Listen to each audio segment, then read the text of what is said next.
So I've just been doing a bit of looking around my car, a few checks which you should do regularly, probably a little bit more regularly than I should.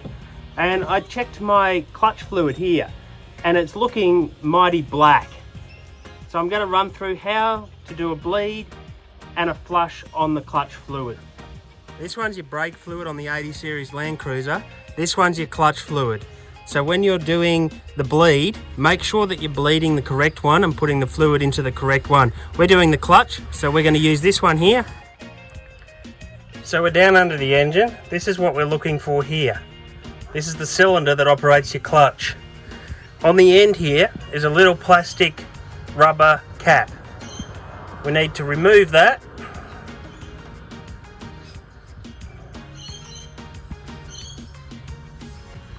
You want to keep it clean, and there's a little nut there.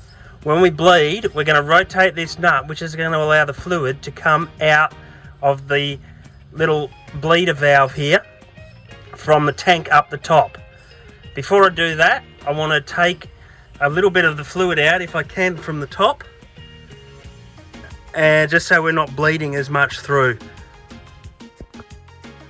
Make sure you put your little cap somewhere safe so you don't lose it. I'm going to be using this little bleeding kit that I bought off eBay. It's got a pump tool, a bottle, and a various assortment of hoses. Great little device. If you don't have one of these, there is an alternate way you can do it, and I will run through that as well. But today I will be using my bleeding kit. What I'm going to do is I'm going to use the syringe to suck some of the old brake fluid out so I don't have to pump as much through. Now I'm going to put it into this bottle. I do not advise using a drink bottle to store brake fluid. Brake fluid and clutch fluid is poisonous, and it's possible that a kid could pick this up and drink a drink bottle of fluid, which you do not want. So this is all I can find today, unfortunately. So I'm going to have to use it. But I'm going to be very, very careful of what I do with it once I have the fluid in it, because it could look like Coca-Cola or something like that, and a kid might go, yeah, I'm going to drink that. So best idea is to avoid using a soft drink bottle if you can, or any other sort of drink bottle, to store old brake fluid or clutch fluid.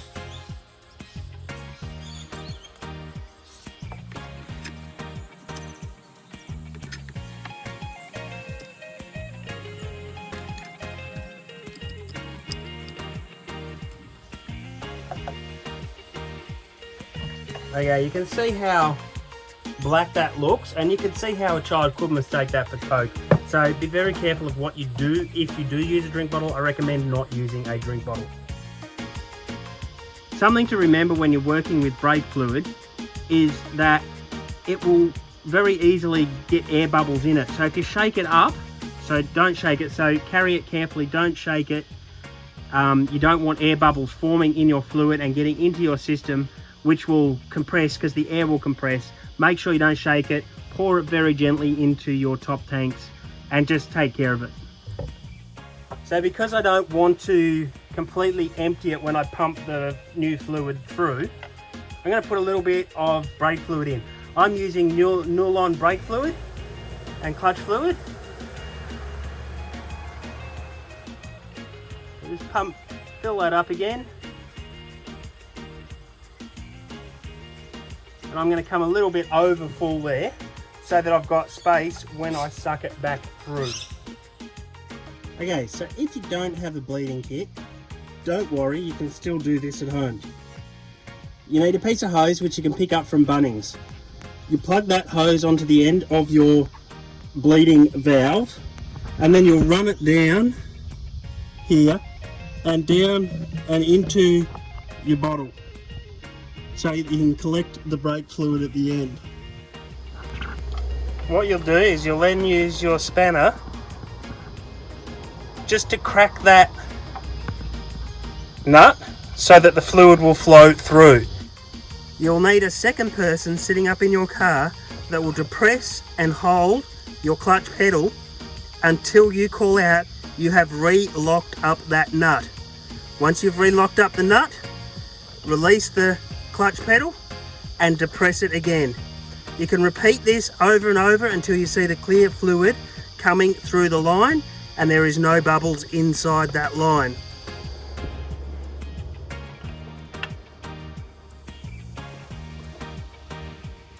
Okay, clutch down, lock it off. Clutch up, clutch down, lock. Unlocked, pull it back up.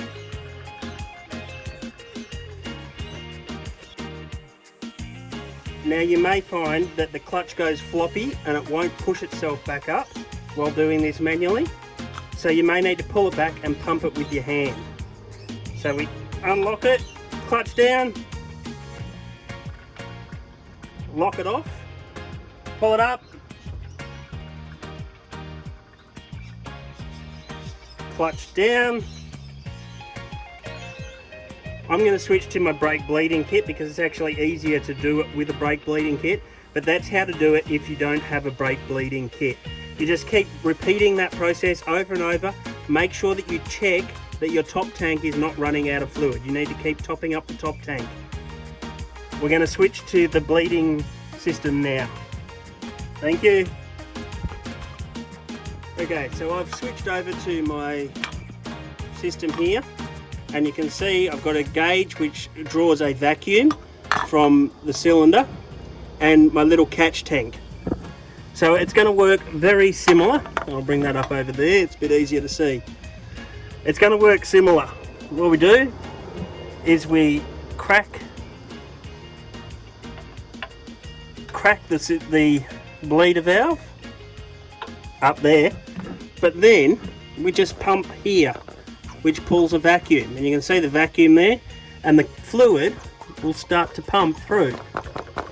Should start to pump through. Is there any fluid up there?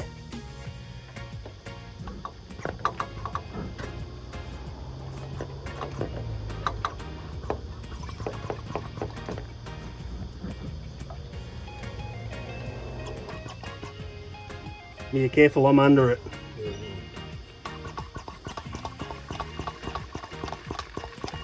I just put my finger down in there and it's just full of sludge. Well, can we pump it through? Yeah, might have to. Okay, so what's happening here is that we have a heap of sludge up in the top tank, which is not allowing my sucking tool, so we're going to have to pump that through using the old system. Down.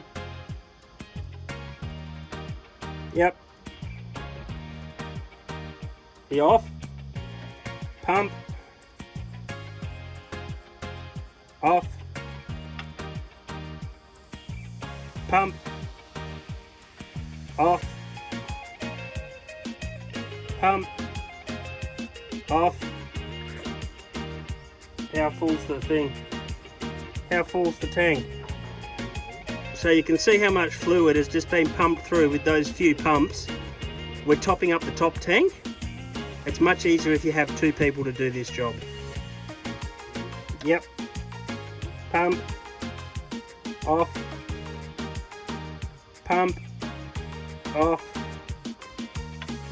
Pump. Off. Locked. Ready, pump. Lock. Okay. Now we've been pumping for a little while here. You can see the fluid in our line is getting clearer and clearer. There is a bubble that's come through. You don't want bubbles in your system. Okay, so we're going to do a couple more pumps. Remember to keep checking your top tank.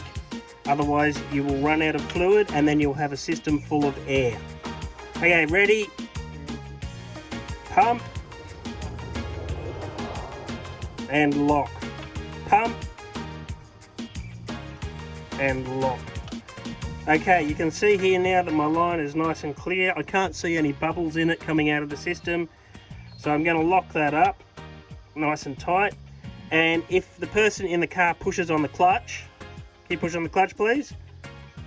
You can see here that your clutch is now operating. Push it in and out. You can see that it is operating. We have clear fluid. We have a tub full of dirty fluid. Now I've ended up not using my vacuum fancy system that I bought off eBay. The vacuum pump didn't really work, and I went back to the good old-fashioned way of I used a little tank off the system, which is great, better than a bottle. Went back to the good old-fashioned way of just pumping and squeezing with 2 people working the system. So what you do now is you take it all off. Do not forget to put your little rubber cap back on there at the end. Okay, so you can see here, this is what I pulled out. Little tiny tank. It's very small. You can see it's clear inside now. We pulled that much fluid through. So if you're going to do this, make sure you have that much fluid, enough fluid to do it. Remember, dispose of this thoughtfully, safely and carefully. One thing you need to remember, when you finish doing this job, brake fluid is bad for your paint. So make sure you wash off any brake fluid that has spilled around the place anywhere. You do not want that on your paint. It's bad for your paint, it's bad for other things. Water will just wash it off and hose it away. Just a bit of gentle wash down of the area. We don't want water up in the top of the tank. So just anywhere that the brake fluid's landed, just give it a bit of a rinse. What did happen was we ended up with a lot of sludge up in this top tank here. We actually had to stir it up and get it through, which is what you can see coming out through this. So just here, that's what we got out of the system from the clutch on the 80 series Landcruiser. This is something that you should do fairly regularly. Keep an eye on it, because the worse it gets absorbs water from the air and other things, and that starts corroding up, messing up your system.